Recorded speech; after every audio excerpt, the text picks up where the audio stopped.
ও guys, আমার খরগোশ এখানে রাখছিলাম, এখন খুঁজে পাচ্ছি না, কোথায় চলে গেল। এই তো খরগোশ পেয়ে গেছি, ও গাছের আড়ালে লুকিয়ে আছে। তো গাইস, আসসালামু আলাইকুম ওয়া রাহমাতুল্লাহি ওয়া বারাকাতুহু, ওয়েলকাম টু অ্যানিমাল ওয়ার্ল্ড।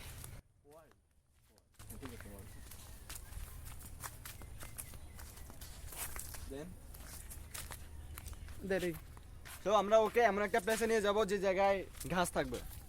এখানে প্রচুর বালু, তাই ছেড়ে দিচ্ছি না, কারণ ওর শরীরটা ময়লা হয়ে যাবে। আর ওখানে ও ঘাস খেতে পারবে বলো?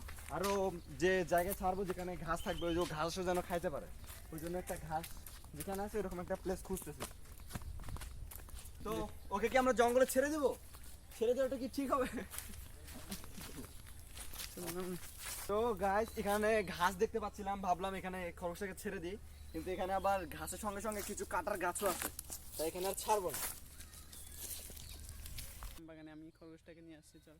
হ্যালো ফ্রেন্ডস, এটা হলো আমবাগান, এখানে খরগোশটাকে নিয়ে আসছি। কিছু ঘাস দেখতে পাচ্ছি গাইস।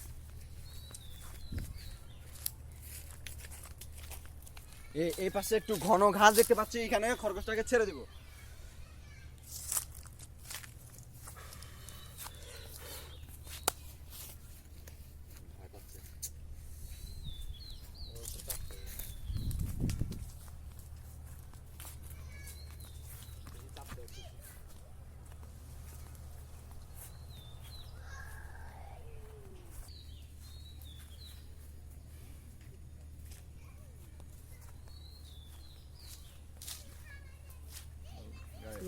খরগোশকে নিয়ে অনেকক্ষণ বার হয়েছে, বোর হয়ে যাচ্ছে খরগোশকে নিয়ে, আর প্রচন্ড রোদ, এখন বাসায় চলে যাবো ওকে নিয়ে।